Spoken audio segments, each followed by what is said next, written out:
네, 여러분 안녕하세요. 공업물리학 시작하도록 하겠습니다. 전 시간에 서론에 이어서 이제 첫 시간이 되겠는데요. 역시 약간 프롤로그를 좀 시작하려고 그래요. 아주 간단한 프롤로그고, 이거 들어가기 전에 일단은 여러분한테 사과의 말씀을 드립니다. 제가 저번 주에 갑자기 아버님이 돌아가시는 바람에 저번 주에 아무런 예고도 없이 갑자기 결강하게 됐습니다. 이번 주 월요일까지 좀 정신이 없었는데 이제 좀 일이 정리돼서 이제 강의를 하게 됐습니다. 여러분 그 결강을 좀 하게 된 것 같은데 틈틈이 그 강의를 잘 올려갖고 너무 밀리지 않도록 잘 올려갖고 여러분들 고물리를 이수하고 나머지 사범대학을 다니면서 다른 과정을 이수함에 있어서 좀 차질이 없도록 좀 잘 준비하도록 하겠습니다. 미하다는 얘기를 하고 자 고물리의 이제 프롤로그 챕터 제로라고 얘기했는데 그래서 시작하도록 하겠습니다.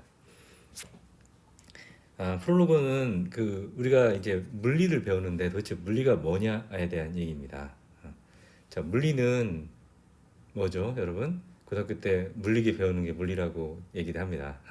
여러분 그렇나요? 아, 뭐 그렇게 볼 수도 있겠지만 하여튼 우리가 이제 앞으로 배울 물리가 무언지에 대해서 좀 얘기를 해봅시다. 물리는 어떤 학문의 한 서브젝트예요. 사실 A 서브젝트인데 그 뭐냐면 그 자연의 뒤에 숨겨져 있는 베이직 프린서플을 시킹하는 찾는 그런 학문입니다. 그러니까 베이직 프린스플을 찾는 건데 그거는 그냥 수학적인 릴레이션을 통해서 이제 찾게 돼요. 그래서 수학을 바탕으로 해서 그 베이직 릴레이션을 찾는 그런 자연의 베이직 릴레이션을 찾는 것이 바로 이제 물리라고 하겠습니다. 가장 대표적인 어떤 베이직 매스매틱 릴레이션을 찾다 보면 이렇게 나옵니다. F는 ma 이러고 이제 앞으로 배울 아주 유명한 식입니다. 자, 힘하고 질량하고 가속도의 어떤 관계를 다룬 어떤 식이라고 얘기할 수 있겠습니다. 그래서 굉장히 재미난 게 있습니다.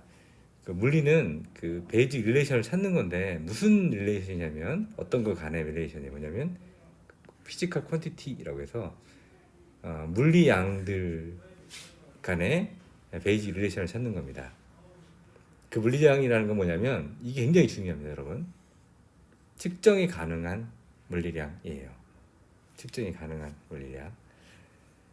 측정이 가능하지 않으면 물리의 범주가 되지 않습니다. 그래서 FMA는 물리 법칙이에요. 하지만 슈퍼파워, 뭐 초능력이라고 하죠. 초능력하고 질량하고의 관계, 힘하고 질량의 관계는 다음과 같이 나오지만 초능력하고 질량은 물리적인 법칙에 들어올 수 없어요. 그 이유가 뭐냐면 질량은 우리가 측정이 가능하지만 슈퍼파워는 초능력은 우리가 측정이 불가능합니다.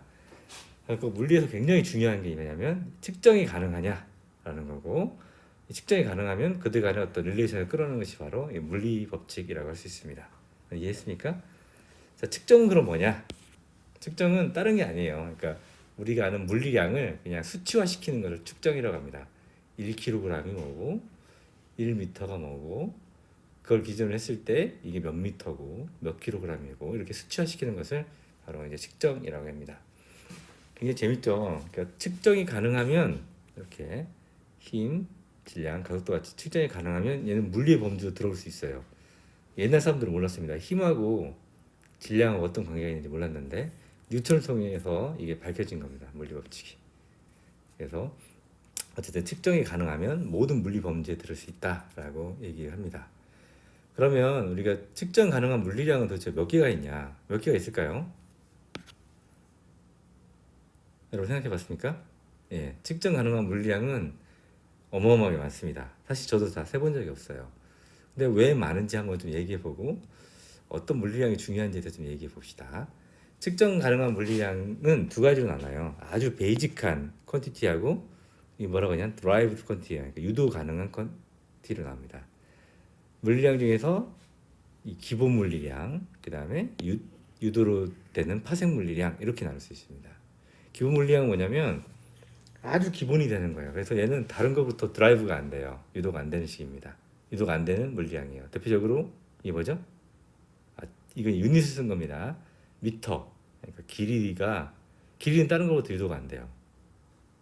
얘는 시간도 다른 것도 유도가 안 돼. 그래서 길이를 잘 조합하면 시간이 나오냐? 그렇지 않습니다.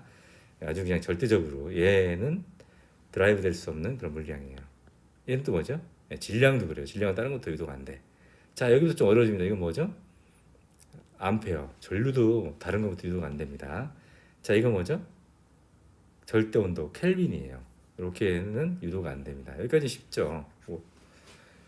그 다음에 이 두 개가 있습니다. 이거는 물리, 하나는 화학에서 오고 하나도 역시 물리에서 온 겁니다. 이건 뭐냐면 칸델라라고 해서 그 조도 얼마나 밝은지에 대한 얘기하고, 몰은 뭐죠? 기체, 뭐 아보가드로 넘버의 어떤 이상기체 가질 수 있는 그런 뭐라고 하죠? 그런 정상 상태에서 가질 수 있는 어떤 카운트되는 양을 몰이라고 합니다. 화학에서 많이 쓰는 건데, 어쨌든 이 양들은 7대 물리량이라고 그래요. 기본 물리량. 그리고 얘들은 어디로부터 유도가 안 되는 물리량입니다.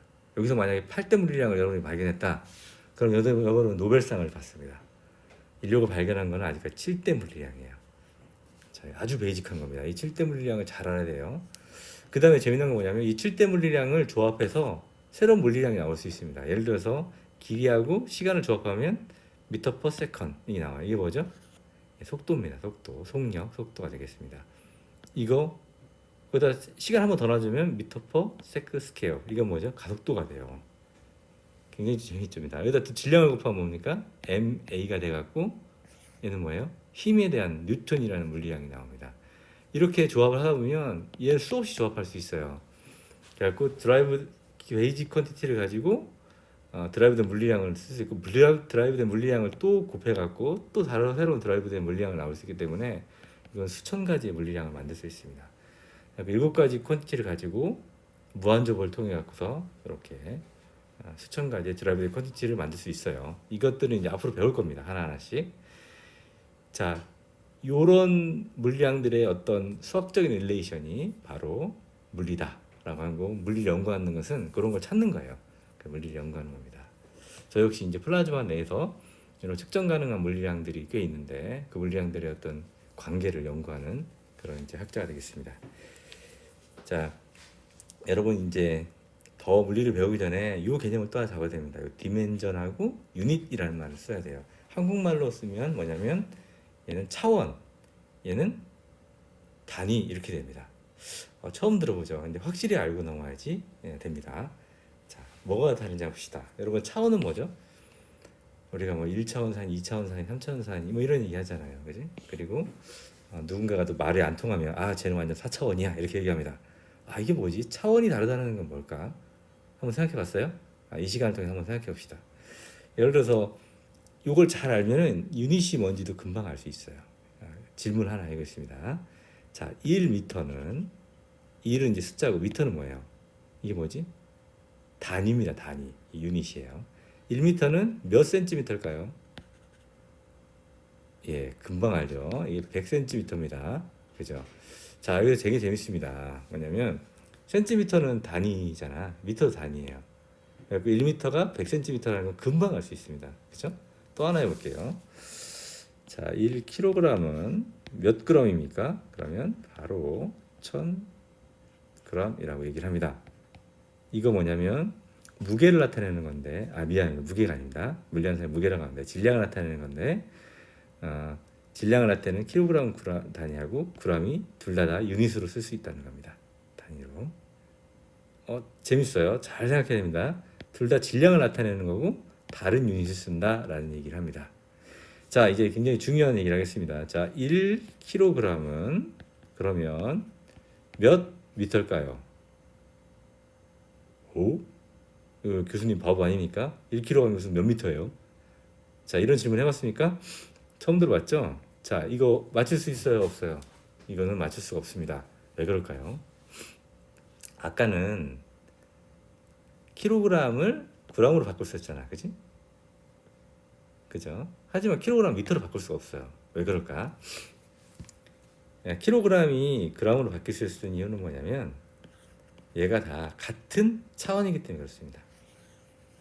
그래서 같은 차원에 있는 녀석들은 이렇게 같은 차원이면 서로 다른 유닛으로 표현이 가능하고 서로 이렇게 컨버전이 가능합니다. 1kg이 1000g으로 바뀌는 것처럼 그렇습니다. 같은 차원끼리는 가능해요. 그 다음에 1kg이 뭐 10의 마이너스 3승 톤 뭐 이렇게 쓸 수도 있는 겁니다. 어쨌든 같은 차원의 석들은 서로 유닛을 컨버전이 가능하다는 겁니다. 여기는 지금 질량의 어떤 한번 쓸게요. 질량이 어떤 차원이었고 여기는 길이의 차원이라 했다면 여기는 1m가 몇 cm가 되고 몇 밀리미터가 됩니다. 하지만 몇 밀리미터가 이렇게 매스로서는 이제 컨버전이 불가능해요. 그래서 이런 유닛 컨버전은 같은 차원 내에서만 가능하게 되는 겁니다. 그 차원이 뭐 1차원은 선이고 2차원은 면이고 3차원은 뭐 이렇게 얘기하지만 이거는 선, 면, 그다음에 입체를 얘기할 때 얘기하는 거고 그냥 우리 차원은 그냥 물리량 그 자체가 차원입니다. 그래서 길이, 시간 물리량, 질량 물리량, 속도 물리량이 다 같은 차원들이에요. 그래서 이 속도는 가속도로 컨버전이 불가능해요. 다 이런 것들입니다. 같은 것끼리만 같은 차원끼리만 컨버전이 가능하다고 얘기하겠습니다. 어때요? 재밌어요? 우리가 얘기하면 그렇잖아. 아, 쟤는 우리랑 차원이 달라. 얘기하자. 이 사람은 나랑 컨버전이 불가능한 사람을 얘기하는 겁니다. 자, 이제 이렇게 이해하면 되겠습니다. 어떻게 이해가겠습니까? 여러분 3개 배웠습니다. 우리 앞으로 배울 게 뭐라? 물리라는 거. 물리가 뭐라는 거 배운 거고 물리라는 측정 가능한 것이 굉장히 중요한데 왜냐하면 측정 가능한 녀석들끼리만 우리가 어떤 릴레이션을 찾기 때문에 초능력 물리범위 아닙니다. 얘기를 했고 특정 가능한 녀석을 나타내는 녀석들에 대해서 얘기를 했고 이 녀석들은 이렇게 같은 차원 내에서 유닛 컨버전을 통해서 설명할 수 있고 이 차원끼리는 서로 이렇게 컨버전이 불가능하다라는 걸 얘기했습니다. 자, 이걸 이제 잘 인지하고 다음을 한번 넘어가도록 하겠습니다. 예, 여러분 챕터 제로 프롤로그가 끝나고 이제는 챕터 1 본격적으로 이제 분리를 시작하도록 하겠습니다. 그러니까 챕터 1은 그 스터디 오브 모션이라고 해서 우리가 운동이 어떻게 공부되는지 이제 처음으로 이제 도입되는 겁니다. 이게 멋진 그 자동차가 나왔는데 애들이 움직이고 있죠, 그죠? 움직임을 다루는 학문, 또 물질의 본질이 뭔지 다룬 학문, 뭐 여러 가지로 이제 물리를 표현할 수 있지만 우리가 클래시컬 메케닉스에서 고전력학에서는 이렇게 움직임을 처음에 연구하면서 이제 물리가 태동을 하게 됩니다. 행성이 어떻게 움직이고 태양이 어떻게 움직이고 이런 걸 연구하는 사람들이 이제 물리를 공부하게 됐습니다. 자, 이제 시작을 하겠습니다. 자, 아까 이제 얘기했습니다. 물리는 7대 물리량이 있다고. 이거 하나 더 발견하면 노벨상 산다고 할 만큼 굉장히 중요한 7대 물리량인데 그 7대 물리량 중에서 우리가 주로 다루는 것은 비금이 잘못됐습니다. 이거예요. 여기까지. 길이, 시간, 질량 3개를 주로 고전력학에서 많이 다루고요.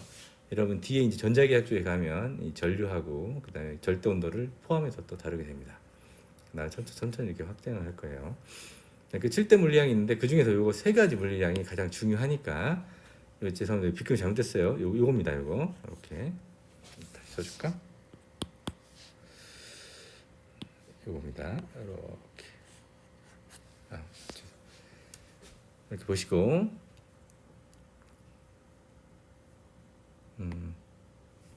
자, 이제 3개에 대해서 한번 알아봅시다. 길이하고 시간하고 그다음에 질량이 뭔지에 대해서 좀 알아봅시다. 길이는 여기 책에서는 distance라는 말을 써갖고 표현했습니다.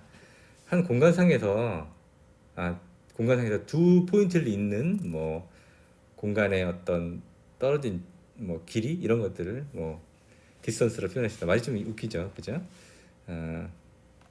어떤 얘기냐면 그 어떤 공간이 있고 공간에 한 점하고 한 점을 요 차이를 잇는 거 원디멘전하게 그러니까 1차원도 있는 거죠. 그러니까 요걸 바로 이제 길이라고 하고 디스턴스라는 말 써갖고 이제 여기서는 좀 표현을 했습니다. 길이라고 생각하는 게 편하겠어요. 대표적인 길이는 뭐냐면 여기 동전이 있는데 동전이 이렇게 세로 가로처럼 가로 세로 길이가 각각 얼마다라는 거 이게 바로 이제 길이에 대한 얘기가 되겠습니다.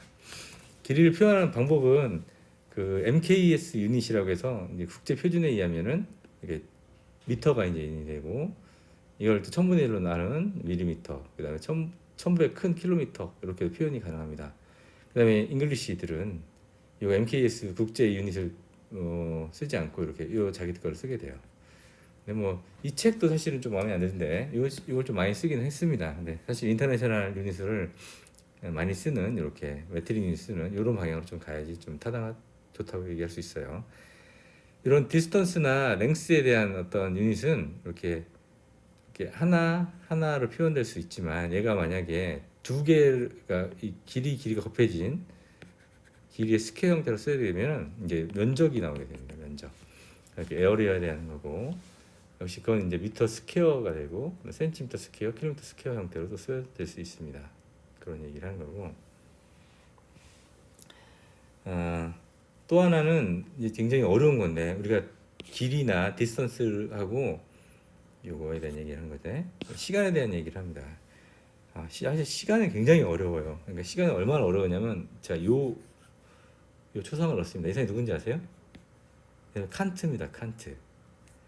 근데 서구 철학의 이제 완성자라고 할 수 있는 근대의 어떤 철학자예요. 그러니까 철학자 이 칸트마저도 시간에 대해서 사실은 정의를 못합니다. 그래서 뭐라고 얘기냐면 시간은 선험적이다라는 말을 해요. 그래서 우리가 경험하기 전에 이미 경험 이전에 우리가 받아들이고 있는 것이라고 얘기를 합니다.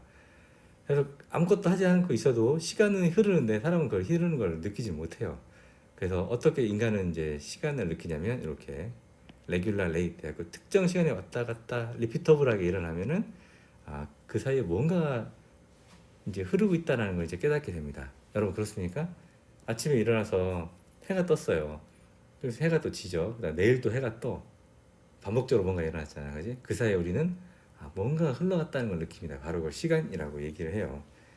시간 참 어렵습니다, 엄청. 나중에 일반 상대론이 나와서 아인슈타인이 나올 때까지도 시간은 굉장히 어려운 토픽으로 정합니다. 하지만 이게 거기까지 나가면 우리 어려우니까 우리 일반 물리, 알기 쉬운 물리에서는 이렇게 얘기를 합니다. 어떤 것이 리피터블하게 일어나면 그때에 얼마나 1초에 얼마나 리피터블한 게 많이 일어나냐라는 것을 프리퀀시라는 얘기를 써서 얘기를 해요.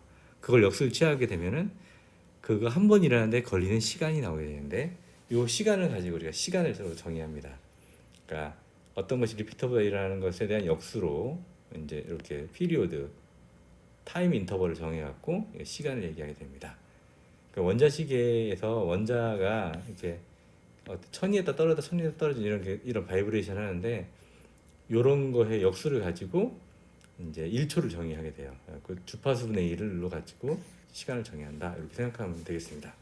좀 어려운 얘기긴 해요. 우리는 시간을 제일 많이 쓰는 단위는 국제적인 유닛으로 세컨드를 쓰게 되고요. 그다음에 미니터가 아워를 쓰게 되는데 이게 미터하고 킬로그램하고 그다음에 요 세컨드는 인터내셔널 유닛이니까 꼭 잘 알아두기 바랍니다. 그다음에 매스라는 게 있습니다. 매스. 매스가 뭐죠? 매스? 우리 대중 매체를 매스 미디어라고 합니다. 대중. 여러 사람들이 많이 있는 거를 대중이라고 하죠. 그죠? 이 대중에 관계된 군집을 매스라고 그래요. 우리가 그 어텀인지 몰레큘들인지 많이 모여 있으면은 덩어리가 되잖아. 이걸 가로 이제 매스라고 합니다.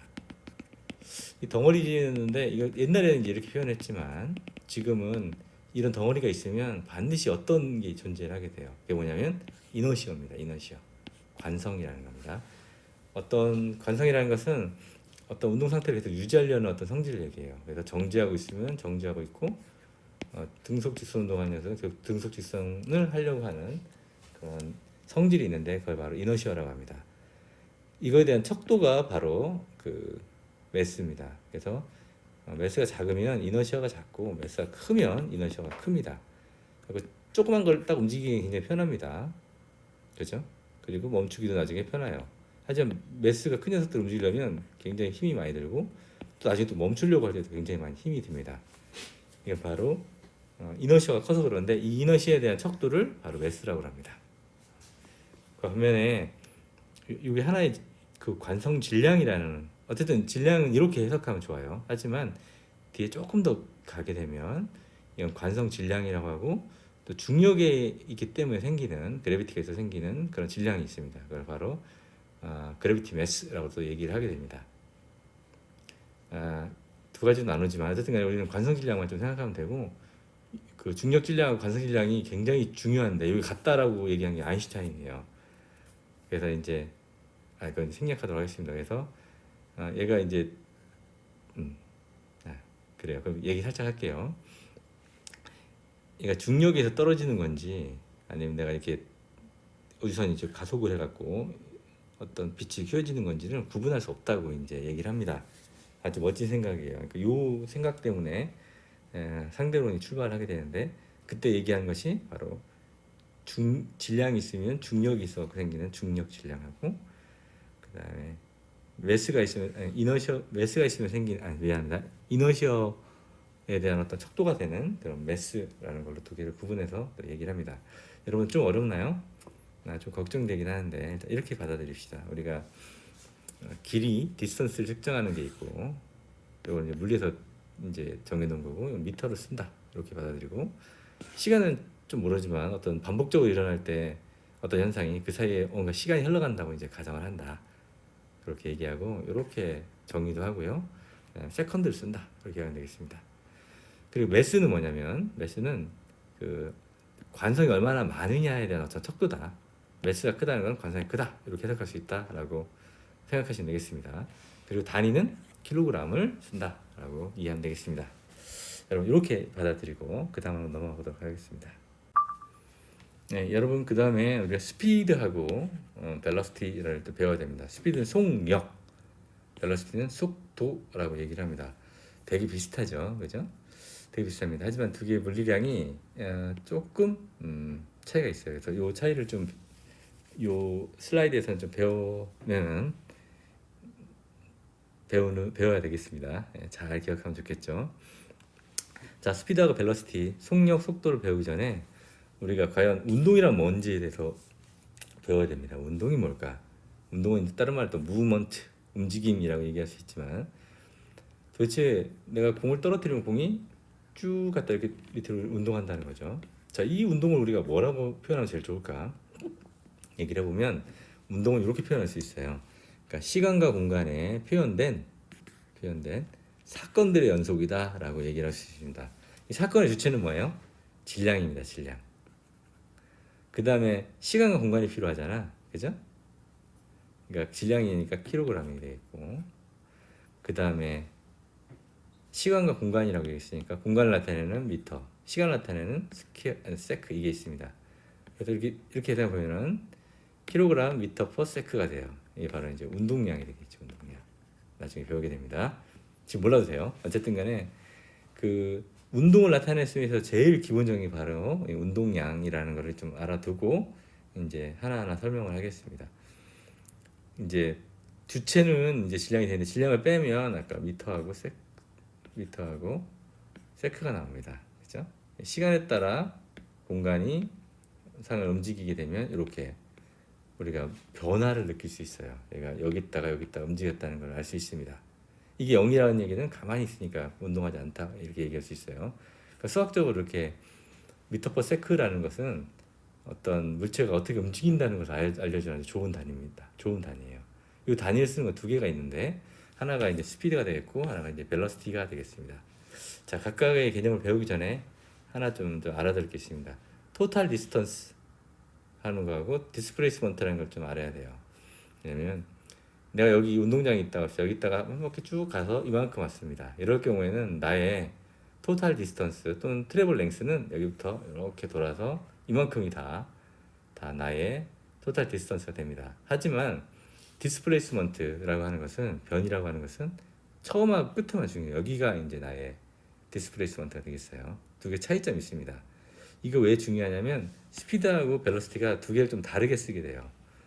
그러니까 스피드를 보게 되면 스피드는 진짜 어떻게 나오냐면 그러니까 토탈 일랩스 타임으로 토탈 디스턴스를 나눠야 돼요. 내가 여기부터 여기까지 쭉 움직인 요 거리하를 움직일 때 걸린 시간으로 다 나눠줘야 됩니다. 그러면 중간에 빨라졌다가 늦었다가 할 수 있잖아, 그지? 그러니까 이걸 에버리지 해갖고 하고 에버리지 스피드라고 얘기를 합니다. 그러니까 토탈 디스턴스는 트래블 랭스로 바꿀 수 있다니까 이렇게 썼었고요. 근데 요 중간중간 그 순간적으로 있을 때 이 속도를 구하고 싶어. 그러면 굉장히 짧은 구간에 대해서만 풀어보면 되겠죠. 그래서 이렇게 쓸 수 있습니다. 그걸 인스탄테니어스 스피드라고 하고 또는 그냥 스피드라고 얘기해요. 짧은 시간에 베리 숏 타임 시간에 베리 숏 디스턴스를 당연히 움직일 테니까 이렇게 풀면 되고요. 이걸 이제 미분기호로 나타내면 dx dt 이렇게 나타낼 수 있습니다. 여러분 이제 고등학교 마치고 대학 갔으니까 이거를 dx dt 분의 dx 이렇게 읽으면 안 돼요. 이거는 미분 연산자이기 때문에 그렇게 읽으면 안 되고 이렇게 dx d에다가 x를 연산한 거랑 같습니다. 그러니까 이거를 dx dt 또는 dt dx 이렇게 읽는 것이 이제 타당합니다. 이제 대학생 됐으니까 그렇게 읽어주기 바랍니다. 자, 그다음에 벨로시티라는 걸 이제 배우겠는데 그 전에 하나 더 얘기를 할게요. 이제 스피드는 스칼라라는 말을 씁니다. 스칼라는 하나의 뭐 물리량의 어떤 분류예요, 분류. 그러니까 어떤 물리량은 스칼라의 범주에 들어가고 어떤 물리량은 벡터의 범주에 들어간다 이렇게 얘기합니다.